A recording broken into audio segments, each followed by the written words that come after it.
help us get our mind around the phenomena at the World Trade Center, Dr. Judy Wood begins by reminding us how much structure was there. We have two towers, huge towers, very large objects once upon a time. Let's look at how they're built. The core columns, huge beefy beams. And then we have the outer columns and floors bolted between the two. These floors are pretty elaborate structures with this webbing of trusses underneath. Can you imagine putting your arms around one of these beams? It's pretty large. I look at this picture and wonder how someone could believe that every single piece of cross-section would disintegrate at the same time, due to heat, due to whatever. And as they're building it, you can see the very substantial core columns. Looks like it's half the floor space. And then they went away.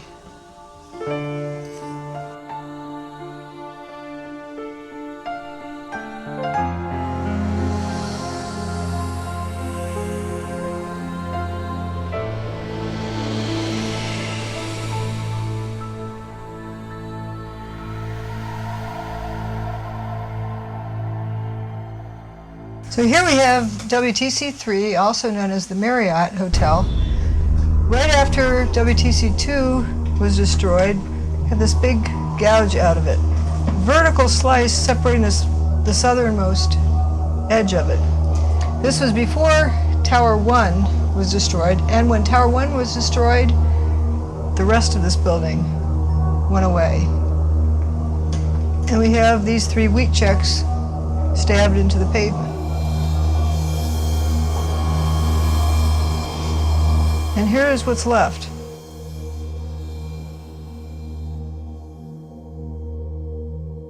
This little tiny stub looked like it was the base of this tall, narrow portion. Just a little tiny bit of it left.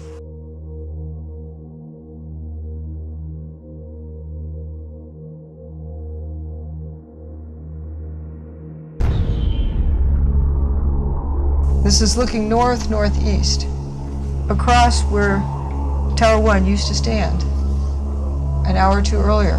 Where'd it go?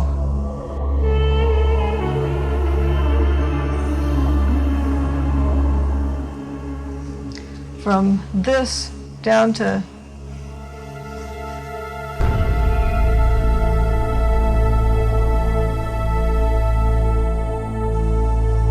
here's a top view of the site.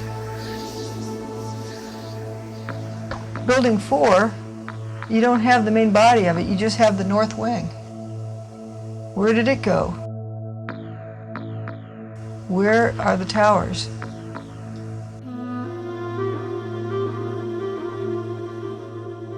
Bankers Trust is 40 stories, so we're missing 60 or 70 stories of building, more than half of it.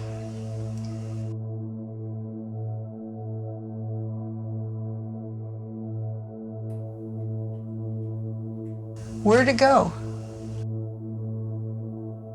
Where are the towers?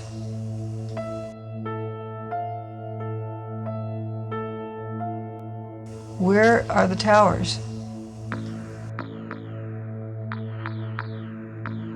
Where'd it go?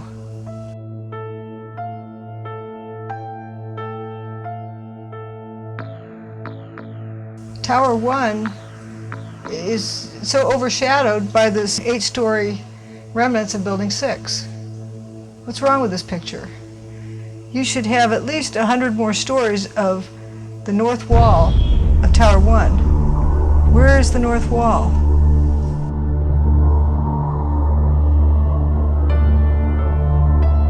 Where'd it go?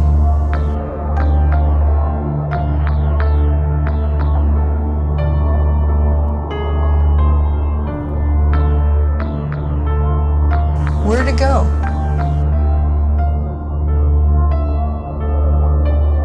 Where are the towers?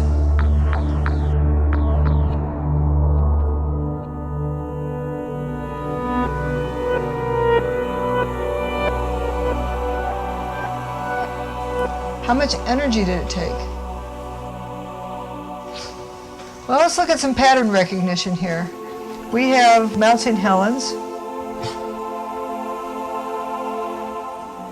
We have a nuclear test in Nevada. And we have one of the WTC buildings coming apart. To me, they look similar. Probably a similar amount of energy was involved. This is Hiroshima. A few days before Hiroshima, would anyone have imagined this? Just everything gone. Dr. Wood documented phenomena so unusual, she had to coin new terms like dustification. So what about the dust? There was a lot of dust.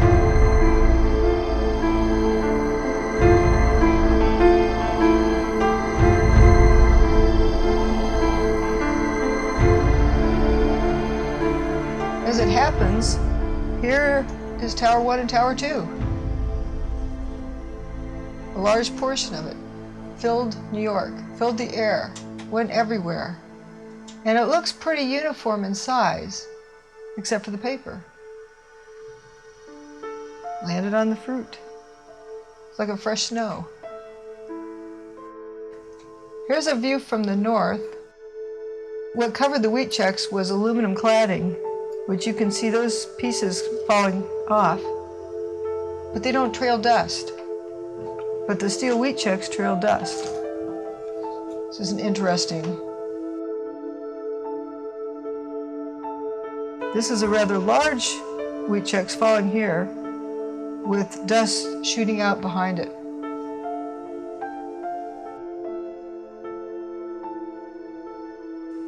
Is the building just turning to dust? Why? This is Tower 2 closer to the ground. Do you see any solid pieces of building coming down? I don't. I see aluminum cladding falling, but the rest is this type of dust that seems to trail behind the wheat checks.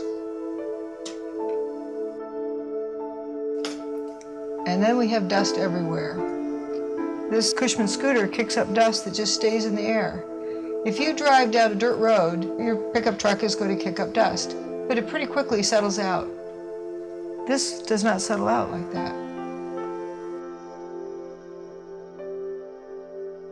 The reason the dust stays in the air is because of the ultra-fine particle size, below 1/4 of a micron in diameter. Thomas Cahill of the University of Davis, California, studied the particle size distribution of the minerals in the fumes. Typical mechanical crushing creates coarse and fine particles. Very fine and ultrafine particles are essentially non-existent. The graph heads to zero and stays there. Now look at what was measured at ground zero. There is an extraordinary presence of ultrafine particles. This is conclusive proof that molecular dissociation took place. Cahill did not count particles less than 0.09 microns. Is this because he was afraid of what he knew he would find?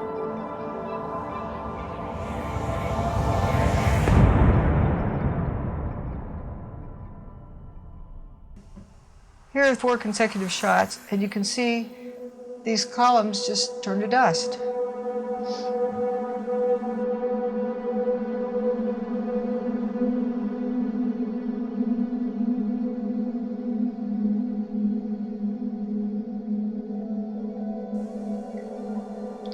And here's a video clip, and you can watch this turn to dust.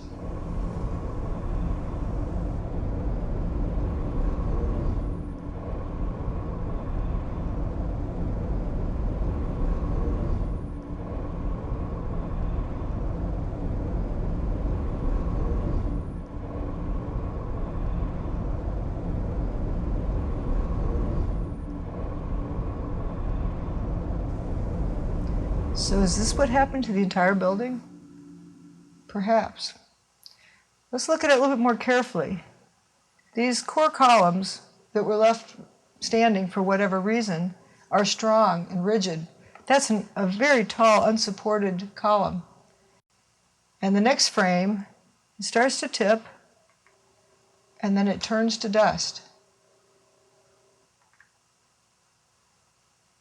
before it even tips over.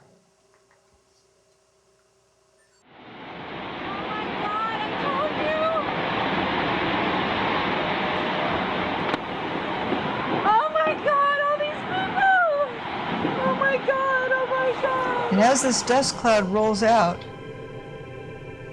it's very energetic. It looks like it's boiling.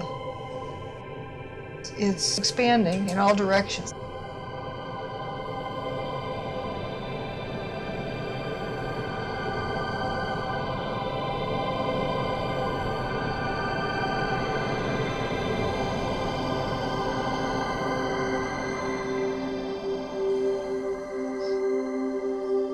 Tremendous amount of dust.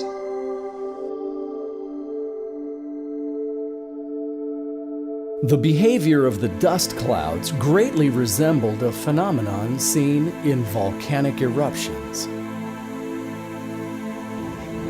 Known as a pyroclastic flow, this eruption of 1,500-degree gas and rock speeds down the mountain. The disintegration of the buildings was not the only bizarre 9/11 mystery. We have holes. So let's look at those holes. If you look at the scale, using these wheat checks here, because we know about what the spacing is on them, you can figure out these are about 24-foot diameter holes, or cylindrical cutouts. Many of them the same diameter. Look how far down the middle of that hole is. It's empty down to the ground level. 8 stories of building, gone. This is a look from inside that hole. You count down from the top, you can count down 8 stories. So you know you're at ground level.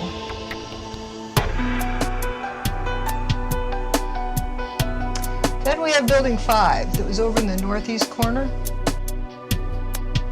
Nice round cylindrical holes. This one, turns out there's a roof flap hanging over it, but it's still the cylindrical cutout. And this one looks like a larger diameter. But what caused those round holes? We have this cylindrical cutout in the middle of Liberty Street. You notice this outer wall is sort of leaning back, and it's got a cutout missing that lines up with that hole. Kind of interesting. We look down into that hole. It's just what caused the hole. It's open. We also notice these different sub-levels have the reinforced concrete bars sticking out of it. And this piece of I-beam is pretty fascinating. It looks like it just withered away to nothing. It's eroded to nothing, thinned out. And there's another hole up here. When you start looking at this, you start noticing lots of little holes, and they coalesce into bigger holes.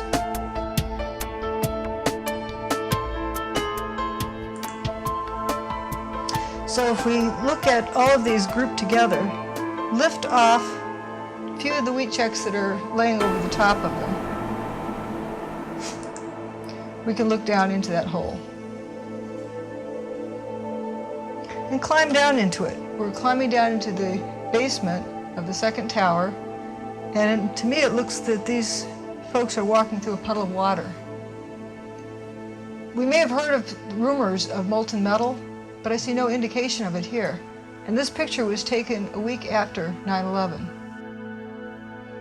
Dr. Wood was denying the existence of molten metal at ground zero, denying extreme high temperatures in general. Yet the effects of extraordinary heat were all around. We have this fused mass of steel and concrete that's known as the meteorite. We see the mushroom cloud expand rapidly, upwards and outwards against the wind. In fact, the Twin Towers mostly disintegrated into shooting point sources trailing what resembles rocket exhaust. Rocket exhaust looks the way it does because it is expanding in all directions, and that is because it is moving from very high temperature and pressure to much lower temperature and pressure. Spraying whipped cream behaves the same way for the same reason. The contents of the can are under great pressure.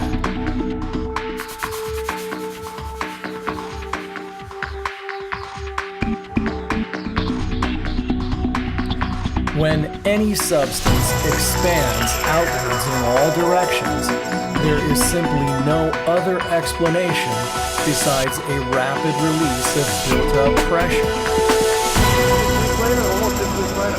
And as we get closer to the center of this, it gets hotter and hotter. It's probably 1,500 degrees. We've had some small windows into what we thought was the core at some point, and it looked like an oven. You know, it was just roaring inside. And it was just in a bright reddish orange color. See that stuff he's pulling out? What was that, Chief? We're gonna hold off on the water. See the stuff he's pulling out? Yeah. It's red hot.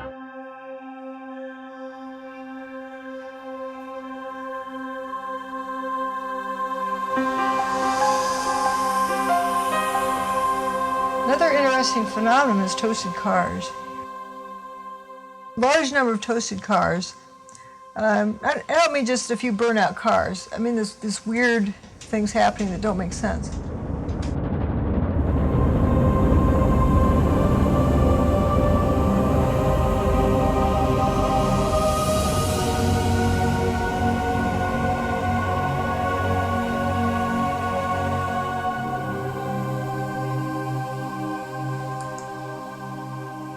After Tower 1 was destroyed, that's the second tower that was destroyed, suddenly these cars were on fire. There's mountains of paper in between, large volumes of paper that didn't burn. Why are these cars over here on fire where nothing between the tower and the car is? And after the fire stopped, we noticed the cars are all rusted. Thanks a lot.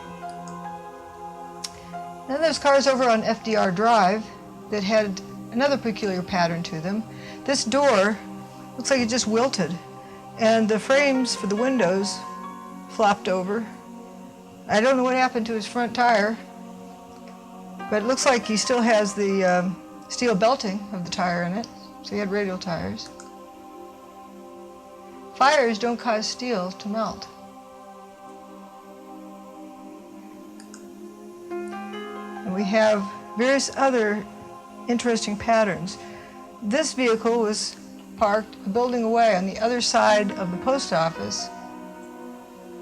What happened to it? If it had debris fall through it, why isn't the roof destroyed? The sides eaten out, wheels eaten, fire, spontaneous combustion. Here's that toasted lot. Paint is fine here, not here. And don't know what that is. Is it a car, truck? I call it the What's It car. This vehicle is sitting on top of this one. Why is it so rusted? This is the day after 9/11. Look at these two cars placed on top of one another. I think when you think about the impact that these planes must have had, it's hard to visualize it because everything melted. But here, at least you have some remnants. You have literally an engine that is melded together with other parts of the car. Moving over, you've got another car they moved here. It looks like it's been through a war. You can see the papers, all the burned out papers from the building. You see the soot and the dirt, and it just shows you how devastating this blast was. Look across the street there. You've got a Con Ed truck that, you know, some of the Con Ed people now looking at, examining, trying to figure out which truck that actually was, but that truck too, in terrible shape. So while many of the items, the steel, was literally melted. We see more of these strange phenomena. Cars burning, not paper. Paper in the tree lost its leaves.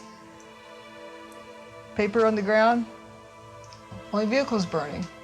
That's pretty aggressive burning.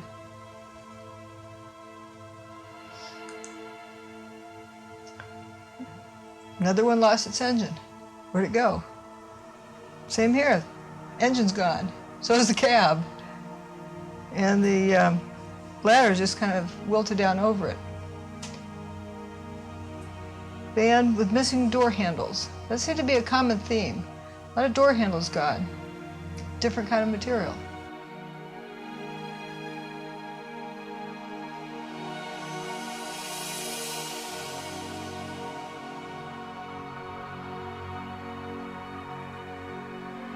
This is West Broadway.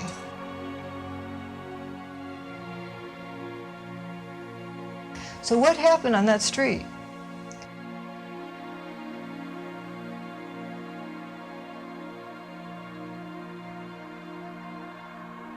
Here's a top view of that same street. This aggressive cloud looks like it did something unique, because all the vehicles along this street were toasted.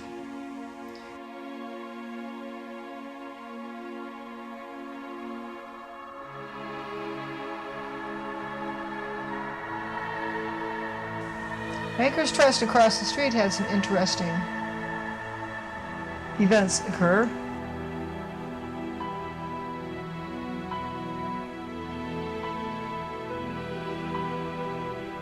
This building, according to FEMA, had no fires in it. What happened to this beam? That's not from a mechanical overload. This was a horizontal beam supporting the floors. Why would it shrivel up that way, like you would curl a ribbon for a package? Horizontal structural beams are under great tension. If some extremely hot reacting substance went by and then tension was lost, shriveling up is exactly what would happen.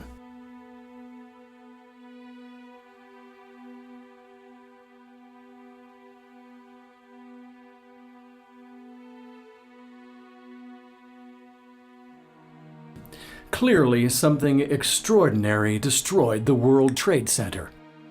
But what? According to Dr. Wood, it was some kind of directed energy weapon. Along with co-author Morgan Reynolds, they released the Star Wars beam weapon. Although she does have some curious blind spots, without doubt, Dr. Judy Wood created the most comprehensive study of the visual record.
What if you knew about a complicated crime?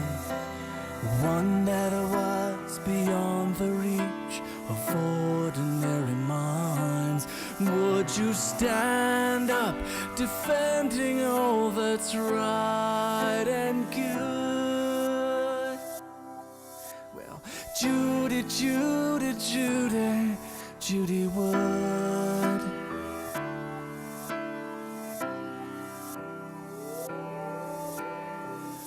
What if the criminals could threaten your career?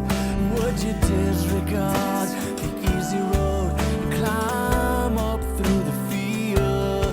Would you call out from the mountain even if you could?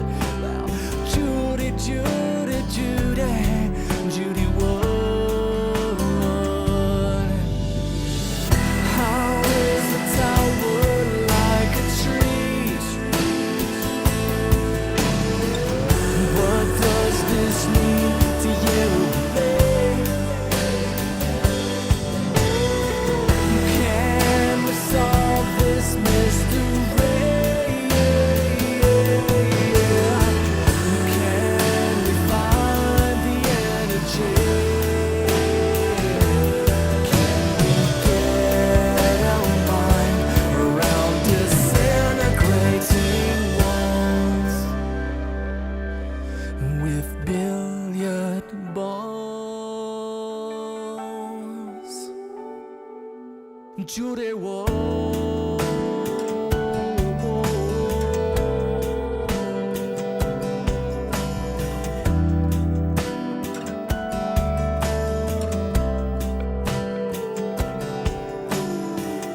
What if your television tortured every truth? What if your story got all twisted and abused? Would you simplify the picture when the world misunderstood? Well, Judy, Judy, Judy, Judy Wood. Judy, Judy, Judy, Judy Wood. Oh my God. Judy Wood. Judy, Judy, Judy, Judy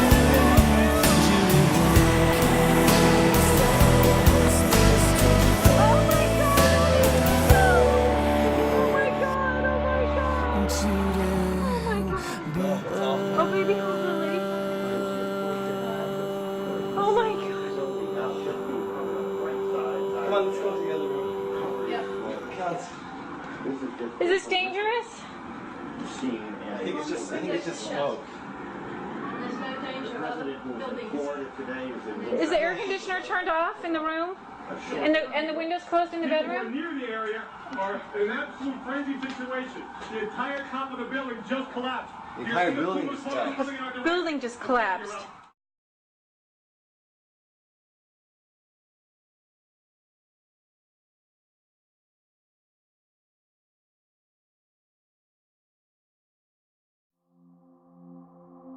So we know they do have some weapons and devices, directed energy weapons that we don't know about. We didn't know about until this. And there's pictures of them. We have this shoots down things. You add more onto this to get more power. We don't know how much power is required. These are publicly available images of different types of weaponry they plan to put in orbit, or is it already in orbit? We don't know. What we do know is there used to be 2 towers here, and they aren't there anymore.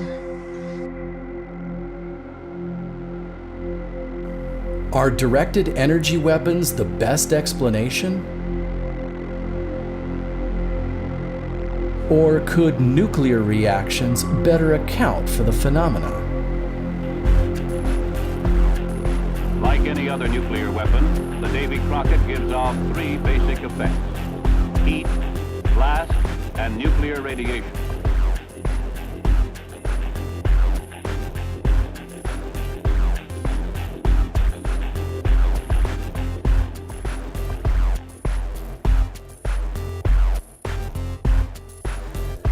Notice the geometry of this nuclear explosion.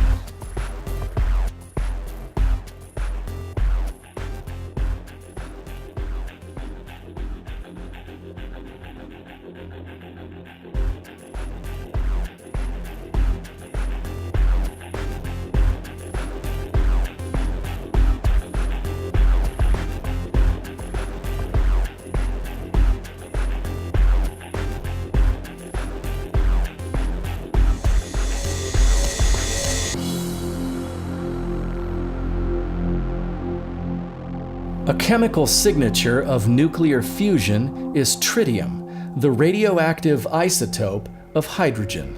Tritium levels 55 times higher than normal were found in the sewer water below ground zero. Stephen Jones is an expert in nuclear fusion, so we traveled to a 9/11 Truth Conference in Indiana and asked Stephen Jones about that. Tritium is an interesting character because tritium can come from other sources. And backlights of exit, I'm not saying that's what it was, but it could be just something like that. In other words, it can be a contaminant that arises not from nuclear reactions but from backlighting. And so yes, the tritium was high, and that was reported and published, but it is not proof of many nukes. That's the official story. Supposedly, the two airplanes had about 34 curies of tritium in the exit signs.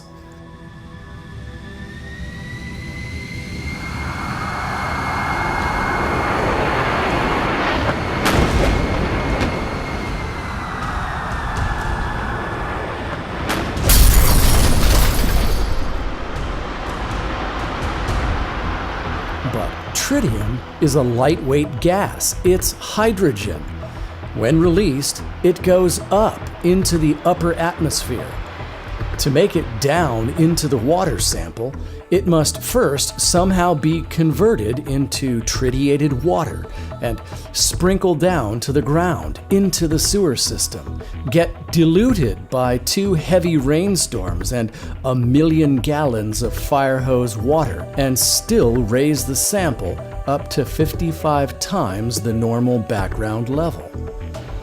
In 1965, in Council, Alaska, there was a building fire involving the release of 3,000 curies of tritium, about 100 times more than what was supposedly released by the 9/11 airplanes. Water samples from that incident showed no tritium. None.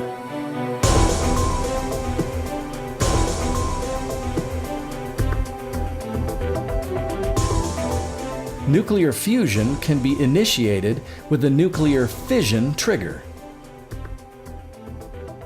Uranium in nuclear fission typically breaks down into 2 rare elements, strontium and barium.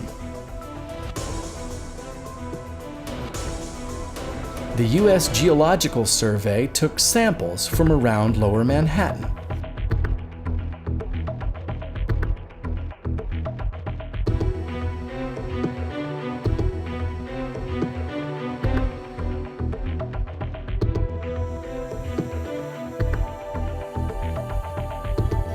Barium and strontium were both found in the dust, elements that have no business being there at all. Not only were they found, but the concentrations were correlated. In the samples where barium went up, strontium also went up. And the sample with the highest concentration was the only one taken right at ground zero.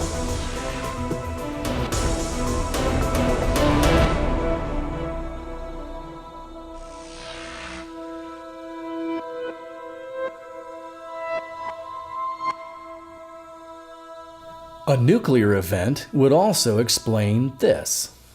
Ground Zero fumed for over 100 days through rainstorms, freezing temperatures, and constant watering. Judy Wood identifies the effect as ongoing molecular dissociation. What is this haze? Is it fire? fire would have a point source. You could see where the fire was coming from, where it would be the strongest. Also, smoke tends to go up. This is just looming over the ground zero remnants. No point source, it's just hanging around there. What is it? This photo was taken at the end of October, Halloween, actually. But what is this white around here? If it were hot, these people would be cooked like on a grill. And its hydraulics wouldn't work. Not only that, they'd permanently destroy their equipment. So they wouldn't have their equipment sitting there if it was going to be destroyed. The people wouldn't be alive if it were hot. What is this white stuff coming out of the ground? And then we notice up above here, you see misting. Why are they misting this? It's not fire. It's not hot. Doesn't seem to be any more where the water is coming from. Water is just being added to this pile. But that's very dense white stuff, whatever it is. I don't White smoke for 100 days. White smoke Sorry, for it's 100 days. Well, yeah, no, it's yeah, makes you really wonder. Dr. Jones is rightly incredulous about the official smoldering fire story. Actually, some samples of that were taken by Thomas Cahill, UC Davis. I've been in communication with Tom. Thermite, the reaction produces aluminum oxide that comes off as an ash, a very fine powdery ash. But when it came to the question of aluminum oxide, he didn't answer. He wasn't impolite to me, he just simply didn't answer.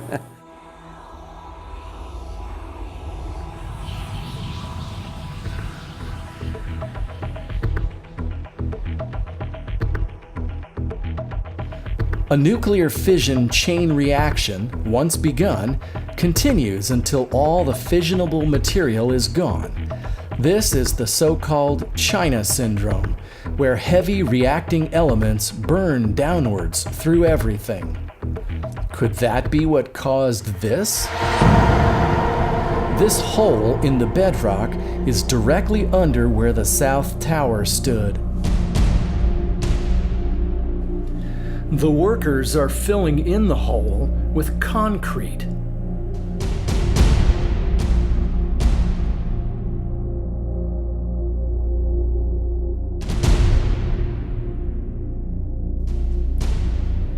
The surrounding rock appears to have melted and then re-solidified.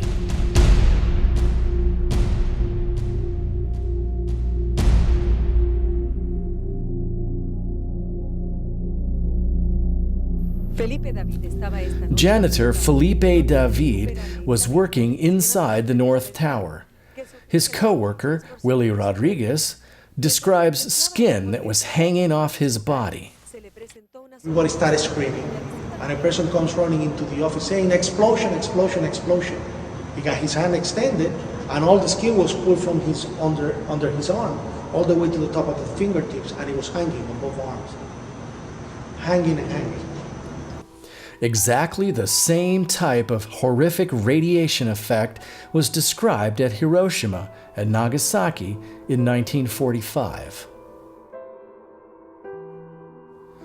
Inexplicable numbers of ground zero workers are coming down with rare cancers like leukemia and thyroid cancer. According to medical doctor Ed Ward, only radiation can explain this. First responder Matthew Tartaglia. In January and February of 2002, it became clear that I was very, very sick. I started sweating constantly. I would just walk down the hall and to go to the bathroom or to get something to eat or get a cup of coffee, and I could not breathe.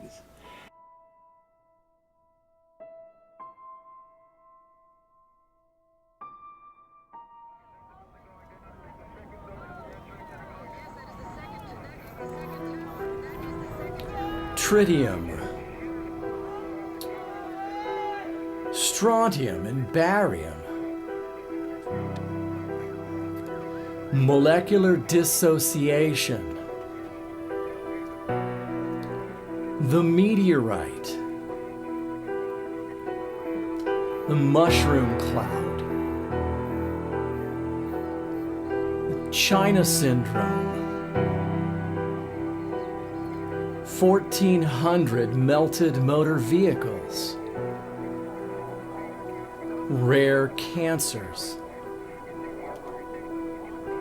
Are we really supposed to believe that airplane crashes caused all that?